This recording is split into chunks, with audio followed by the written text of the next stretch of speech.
Masih nih. Assalamualaikum warahmatullahi wabarakatuh. Selamat sore. Mohon izin memperkenalkan diri. Nama saya adalah Wisnu Ivandu Pramana dan saya merupakan mahasiswa PJJ Informatika Universitas Siber Asia. Dan kali ini saya akan mempresentasikan makalah yang saya buat dengan judul Implementasi Teknologi Komunikasi Data pada Teknologi Routing dan Switching pada studi kasus PT Multipolar Technology Tbk. Dan kali ini saya menyusun makalah ini untuk memenuhi tugas pertama dalam mata kuliah Komunikasi Data. Adapun alasan kenapa saya memilih PT Multipolar Technology Tbk untuk bahan pembuatan makalah saya pada kali ini adalah sangat simpel. Yang pertama adalah bisa dilihat di LinkedIn saya, di sini perkenalan diri. Saat ini saya bekerja sebagai aparatur sipil negara, ASN di Kementerian Pertahanan Republik Indonesia. Dan sebelumnya saya bekerja sebagai network engineer di PT Multipolar Technology Tbk selama hampir 5 tahun. Dan di sini juga saya mendapatkan sertifikasi CCNP atau Cisco Certificate Professional di bidang jaringan, tepatnya di spesialisasi service provider. Dan ini merupakan beberapa proyek yang saya tangani selama saya bekerja di PT Multipolar Technology Tbk. Ada pembangunan backbone, FAC Gena, pengadaan upgrade kapasitas distribusi nasional dari wilayah Jawa, Sumatera, dan Kalimantan, upgrade NPI, dan juga saya menangani pengadaan gateway layanan SCADA 500 GHG di Disjaya PLN, di mana proyek ini adalah proyek yang sangat besar untuk membantu jalannya pembangunan gardu induk gardu hubung untuk mendukung jalannya Asian Games 2018. Dan tentunya dari semua proyek yang saya lakukan, di sini sangat mengimplementasikan teknik komunikasi data yang tentunya masih berguna dan masih diimplementasikan pada zaman saat ini. Untuk itulah saya mengambil studi kasus dari PT Multipolar Tbk sebagai dasar dari pembuatan makalah yang saya buat. Di sini ada beberapa rumusan masalah yang saya buat. Kenapa saya membuat makalah ini? Yang pertama adalah apa yang dimaksud dengan teknologi routing dan switching dalam komunikasi data. Yang kemudian adalah bagaimana kebutuhan jaringan pada perusahaan penyedia layanan teknologi informasi seperti PT Multipolar Technology. Kemudian bagaimana rancangan routing dan switching yang dapat diterapkan pada jaringan kantor cabang klien. Kemudian bagaimana penerapan VLAN, interVLAN, dan routing antar cabang tersebut. Dan bagaimana routing dan switching dapat meningkatkan efisiensi keamanan, dan juga ketersediaan jaringan. Perlu disclaimer sebelumnya bahwa teknik routing dan switching merupakan salah satu teknik fundamental yang kita terapkan pada konsep komunikasi data. Untuk itu saya mengambil tema tersebut karena ini merupakan spesialisasi saya yang diakui oleh dunia, tepatnya diakui oleh Cisco pada level profesional. Yang pertama, kita akan langsung membahas tentang teorinya, teknologi komunikasi data. Teknologi komunikasi data merupakan teknologi yang digunakan untuk mengirimkan informasi digital dari satu perangkat ke perangkat lainnya melalui media komunikasi tertentu. Dalam sebuah perusahaan, biasanya komunikasi data dapat digunakan untuk pertukaran file, akses aplikasi perusahaan, komunikasi internal, akses database, akses internet, dan juga lain-lainnya. Sementara untuk sebagai penunjang dari komunikasi data tersebut adalah sebuah jaringan komputer atau JARCOM, di mana terdapat LAN, MAN, WAN, dan juga internet yang menjadi protokol gateway di mana semua jaringan tersebut dapat terhubung. Dan salah satu teknik yang paling lumrah digunakan adalah switching dan juga routing. Kalau dalam CCNP atau CCNA kita mengenal dengan CCNP routing dan switching, namun kalau saya tuh mengambilnya spesialisnya service provider, di mana saya lebih menekankan tentang OSPF di sana. Namun akan kita bahas. Switching ini adalah proses meneruskan data dari perangkat jaringan menuju perangkat tujuan dalam jaringan yang sama. Switch bekerja terutama menggunakan MAC address, dan sementara routing itu menentukan jalur yang digunakan paket data untuk berpindah dari satu jaringan menuju jaringan lainnya. Biasanya yang dilakukan untuk pada tahap seperti ini, apalagi untuk skala jaringan besar, kita menggunakan OSPF. Itu kebanyakan ataupun mayoritas perusahaan kita menggunakannya OSPF. Dan ketika saya masih menjadi network engineer, teknologi komunikasi data dan routingnya diimplementasikan juga kebanyakan menggunakan OSPF. Dan ini merupakan salah satu gambar teknologi switching.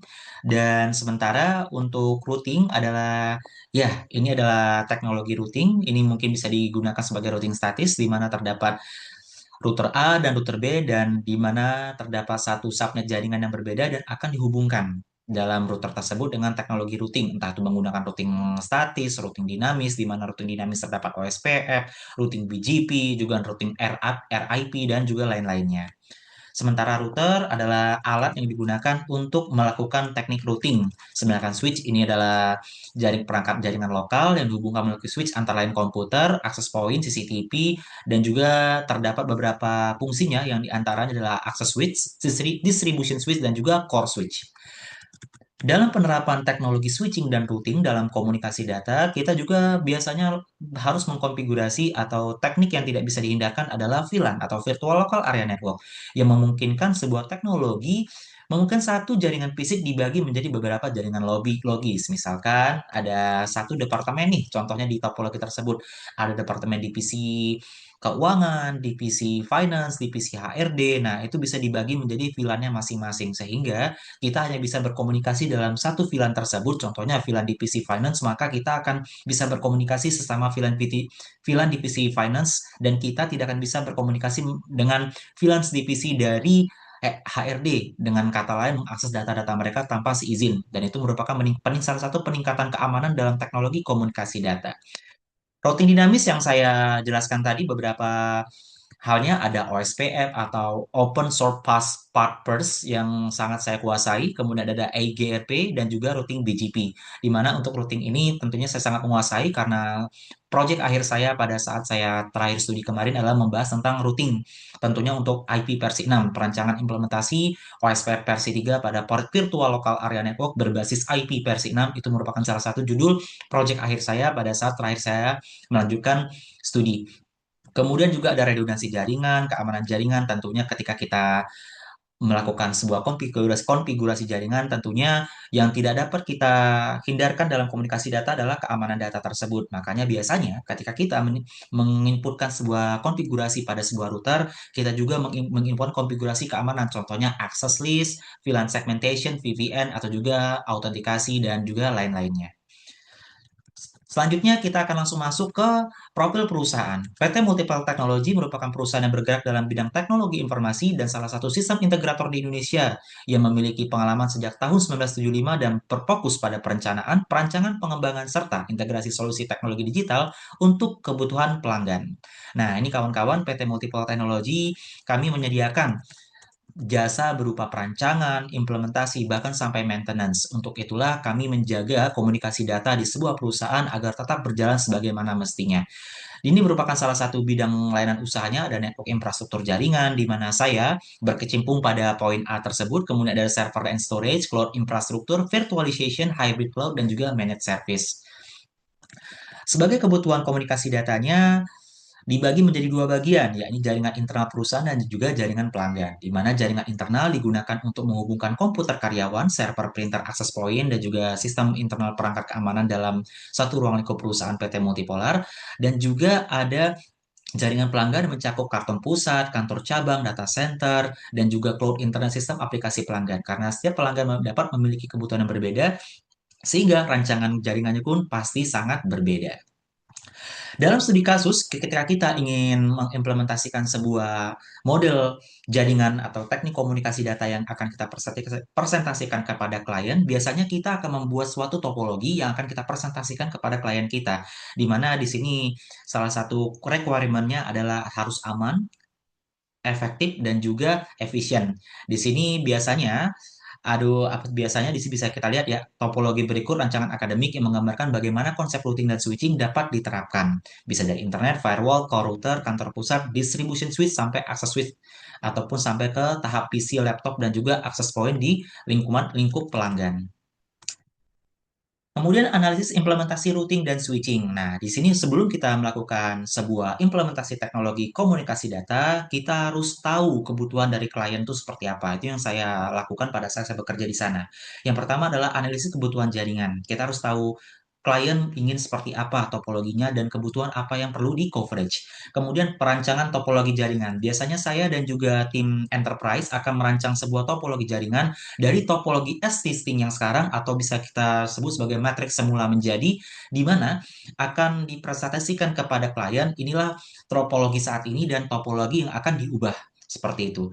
Kemudian implementasi switching yang digunakan sebagai jaringan menghubungkan perangkat dalam lokal, misalkan VLAN, supaya satu perusahaan tidak berada dalam satu broadcast domain ya, karena kan berbahaya. Itu salah satu prinsip keamanan komunikasi data. Kemudian kita mengimplementasikan routing, biasanya banyak sekali perusahaan-perusahaan masih menggunakan teknik routing OSPF, karena OSPF ini merupakan salah satu teknik routing yang sangat populer. Namun dalam studi kasus beberapa, salah satunya proyek yang saya tangani adalah proyek Asian Games 2018 pengadaan gateway layanan 500 kada pada PLN Distribusi Jakarta Raya itu menggunakan routing BGP karena dia butuh 500 router bahkan ditambah lagi 250 router Cisco. Pada saat itu kita menggunakan teknik routing BGP untuk memanage router sebanyak itu. Kalau pakai OSPF bahaya, itu bisa penuh tuh nanti apa namanya database dari routernya.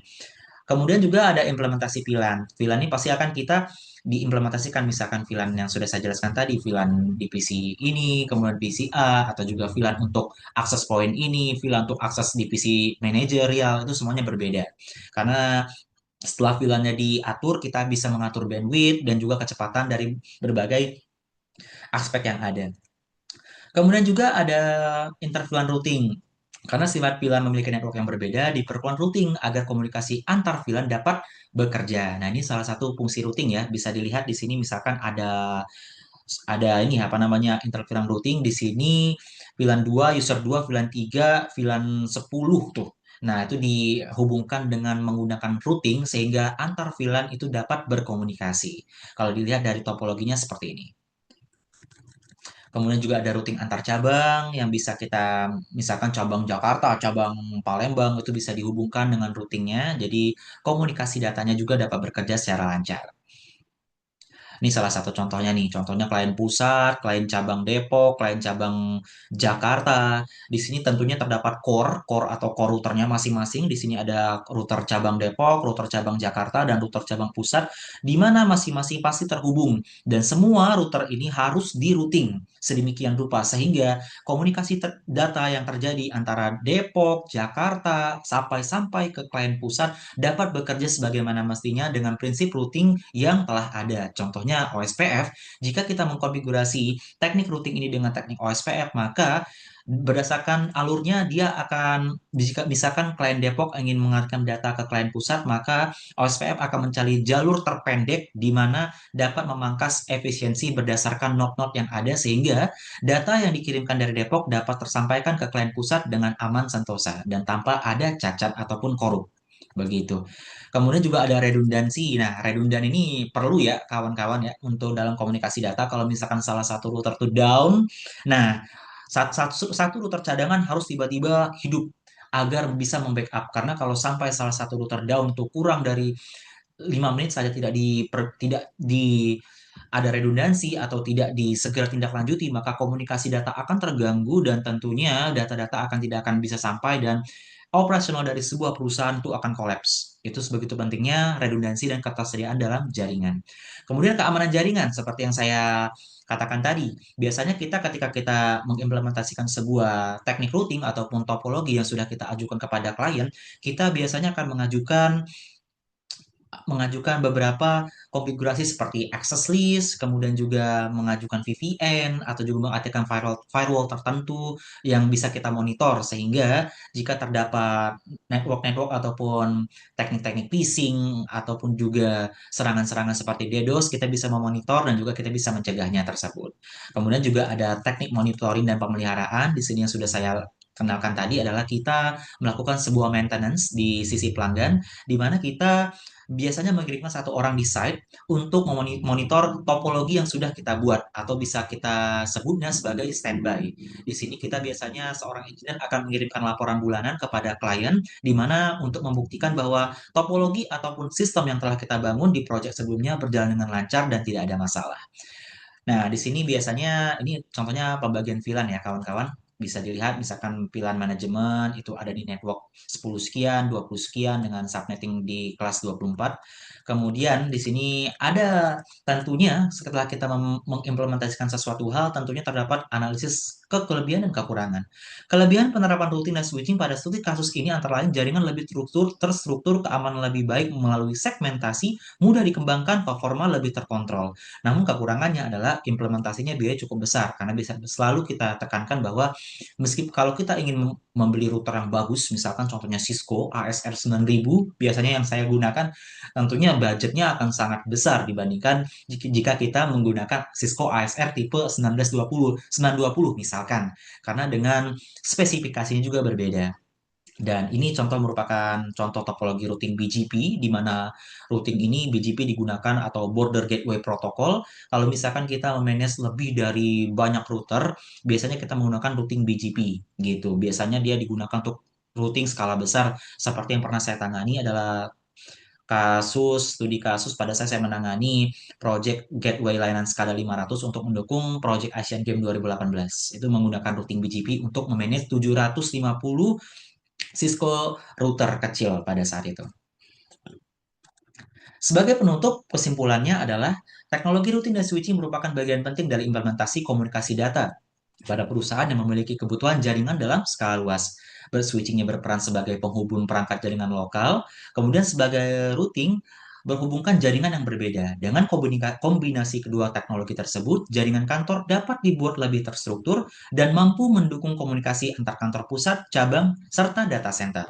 Pada satu kasus multiple teknologi, tentunya karena saya selalu bekerja di sana, saya sangat tahu bahwa di sini perusahaan ini sangat mengedepankan profesionalitas sehingga kita berani menyajikan data kepada klien bahwa engineer kita siap untuk memberikan pelayanan untuk membuat topologi mulai dari perancangan, implementasi hingga juga maintenance. Dan juga kita menerapkan teknik komunikasi data yang sangat fundamental yakni routing and switching.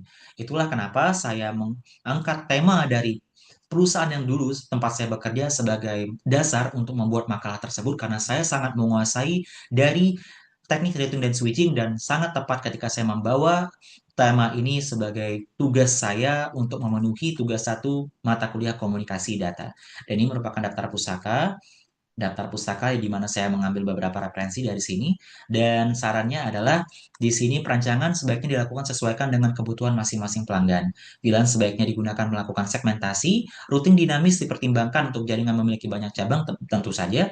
Jaringan sebaliknya memiliki jalur perangkat cadangan atau meningkatkan availability atau yang sudah kita sebut sebagai redundansi tadi. Keamanan jaringan itu perlu diterapkan sejak awal perancangan, monitoring, dokumentasi konfigurasi dan perusahaan perlu terus meningkatkan kompetensi tenaga teknis agar mampu mengikuti perkembangan teknologi komunikasi data dan juga keamanan jaringan.